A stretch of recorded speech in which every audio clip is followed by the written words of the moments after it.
Hello and welcome to Firearm Freedom. This is going to be another First Impressions video. In today's First Impressions video, we are taking a look at the Beretta 92X RDO. As always, the number one way that you can support my channel right now is by clicking on that first link in the description. It's going to bring you to my merchandise store. I got a lot of awesome t-shirt designs there that I know you guys are going to love. I wear them all the time, and any support seriously helps out. I appreciate you guys repping the brand that is Firearm Freedom. Make sure to interact with the video. Hit the like button, hit the subscribe button, comment down below, and it should make sure that these videos are not being hidden from your subscription feed. The Beretta 92X. The 92X has been a pistol that I've been interested in for quite some time. I've actually been watching a lot of a very good friend of mine, Mark, with Fit and Fire's videos here on YouTube. If you guys haven't checked out Fit and Fire on YouTube, great channel, so a little bit of a shout out there. And he has been putting out a lot of 92X videos, and it just kind of worked out perfectly because I was able to get my hands on one as well. And this is actually not my gun. This is another borrowed firearm here on the channel. A very good friend of mine, John, was able to let me take a look at his 92X that he just picked up, and I was more than happy to take a look at it on my channel. Now, this one in particular is a little bit special because, as I mentioned in the beginning of the video, it is the RDO version, so it allows you to put a red dot optic on it. It comes with a Trijicon RMR mounting plate that would also work with some of the Holosun options as well. I have really had kind of the opposite experience with Beretta 92 variations. I know a lot of people out there, especially a lot of people that were in military service of some type, have had a negative experience for the most part with M9s or Beretta 92 variations because a lot of them are pretty beat. They have seen a lot of rounds, they've seen a lot of armoring, they're kind of falling apart. I can see where people are coming from, where their only experiences have been negative. For me, my only experiences with the 92 series have been shooting them on the civilian side of things, owning a few different variations, and I've always really enjoyed the guns. On top of that, I always come from seeing these guns in movies, and you just can't beat the 92 with how frequently this is used in awesome 80s action movies that I absolutely love. So I've always kind of gravitated towards the 92. It never really fit my hand that great. I understood that just the timeline that this pistol came out in, it just had a little bit of a bulkier size to it, and that's just, it is what it is. And for me, I always had a little bit of a hard time just getting a solid grip on the gun. It wasn't that it was bad, it just took me a lot of learning to be able to shoot the gun well. That's kind of changing a little bit with the 92X here. I borrowed this and I really was excited about it, felt good in the hand, and then I got it to the range. This gun shot so good. It was impressive how good the 92X shot. To start off, they really changed and redesigned the grip, and that's what I think makes this gun so phenomenal. So they slimmed down the grip, they give it a little bit more of a vertical angle here, which is very reminiscent of the M9A3, which I also really enjoy the grip of that gun, and it's just slimmer overall. Now, to add that with these new texturized grip panels that they have on the side, it just suction cups to your hand. It is absolutely phenomenal. I love everything about these grip panels, the texture, the feel, the way that it grabs your hand. I would never change them out. The only things that I would maybe change out is they actually do have an extra set of panels in the box that gives you this same ruggedized texturing on the back strap portion of the grip as well, which I think that would be a really nice upgrade. I will, if I can take a look at this gun again in the future, if I can pick one up for myself, we'll definitely be trying these out because I do think just adding that extra texture would just cut any additional movement. You do have standard checkering here on the front strap of the gun and the back strap, and it's pretty good, but it is not super aggressive, so having this texture in the back of the gun I think would be ideal, and that immediately changes things when you're looking at an original 92 FS and it just kind of being big and bulky. This just feels so much more controllable in my hand. Now you also have front slide serrations. That's going to be kind of standard on the 92X. And in this particular model, you also have a rail, a Picatinny rail on the bottom. This is great, and I know a lot of you guys probably are wondering, hey, why is there no optic on it?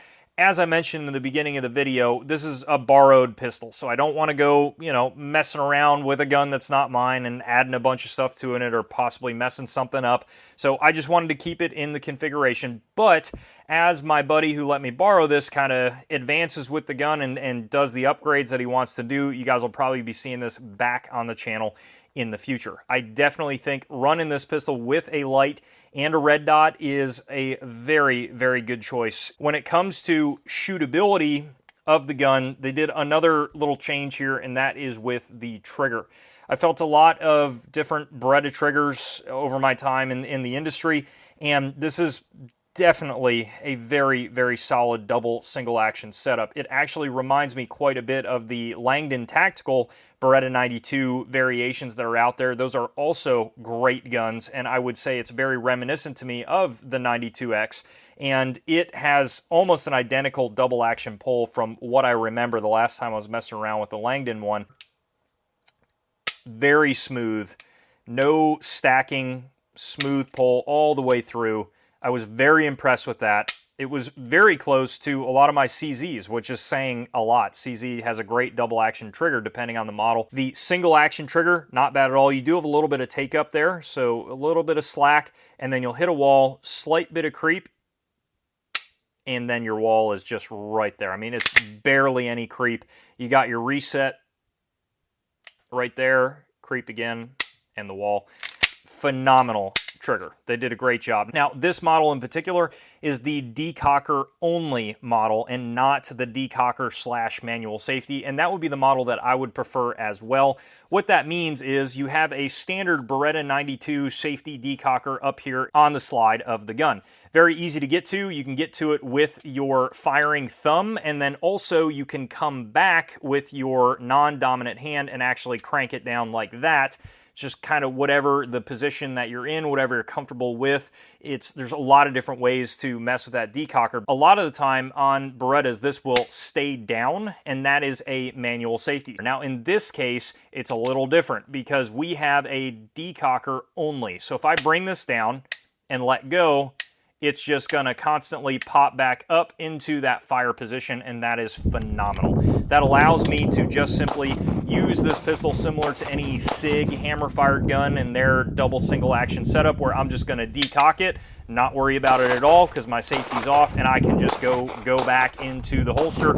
I can draw. I don't have to worry about flicking off a safety. That is ideal. Really, really dig that. No problems at all there. And then the decocker is also ambidextrous still in this case. On the top of the gun, you can see where Beretta is utilizing their red dot plate section there, and it's just 2 screws. Now, the plate is high. I mean, the bore axis on this gun is already high, and that is just, it's going to be one of those things where your red dot is going to be pretty high up there, and their optic plate actually hugs the slide pretty good, so it's not terribly high up. It's definitely not like a regular milled gun where it's going to be sitting into the metal of the slide itself. You have some indexing points here, but that's about it. The actual plate itself is still going to be on top of the slide, and that's just going to simply increase the amount of height over bore that you're going to get, so that's just something to be aware of. You do have dovetailed rear and front sights here, so you can switch those out to higher sights, but honestly, I don't know how many suppressor height Beretta sights I have seen out there. It's definitely not as many options as a Glock or something like that. So you may have to kind of search a little bit for those sights, but I'm sure they might be out there. Now, other than those small improvements, it's pretty much a bone stock 92A1, which is just some minor improvements that make it phenomenal. And on top of that, you can generally find these guys out there in the wild brand new for like $6.99. That is awesome. The amount of value that you get on a good single double action hammer fired gun, that all metal frame. I think they did a great job on this 92X series. Now they also have compact models of this gun too, so if you are not feeling the full size option, the compact kind of cuts it just right about here and here. For me personally, I would prefer the full size. I think the compact is just ever so slightly too small for just a nice shooter at the range. Takedown, disassembly, exact same as any other Beretta, no changes there. The magazines, this one was used when my buddy bought it, and it was lightly used, barely shot, and it had 10-round magazines, so it's a little unfortunate. They actually just freaking clamp these magazines here to only allow them to go to 10. Of course, all standard capacity Beretta mags will fit in here, no problem at all. You do have a plastic magazine release button here, and this is the only thing about the gun that I don't know that I like that quite as much. I love the feel of it. It is very positive in the way that my thumb goes onto it. However, I was noticing that like ever so slightly, sometimes it would get kind of sticky at the range, and I don't know if that was maybe just one or two times I just kind of wasn't paying attention to how I was pressing it, but I would like to see this maybe a metal button. I kind of feel like that would be just a little bit better, but that's just kind of nitpicking the gun. As far as accuracy, I was able to get really good groups downrange. I had no complaints there. I filmed the accuracy portion a little bit different when we were getting 5-round groups on target. We were shooting an IPSC target, and I had the camera set up behind it, and I just tried to choose kind of a different spot of the target to shoot so that you guys could see the groups and then also how far away I was. But we moved out to about like 35 yards, and we're still getting just fine groups out of an iron-sighted pistol at that distance, so I was impressed there. For just the factory sights, you have a blacked out rear, which is really nice, and then you have a high visibility paint front sight. It's kind of funny because the last Beretta that I had on the channel was a 21A, and that was abysmal. I hated everything about that gun, and I don't know that I will ever bring it back to the range. It was just not a great gun, and I was really disappointed with Beretta's overall production on that gun, and a lot of you were disappointed as well. But then on the total opposite night and day side, we have the 92X, and I'm impressed with everything about it. So it looks like for me, Beretta is either one or the other.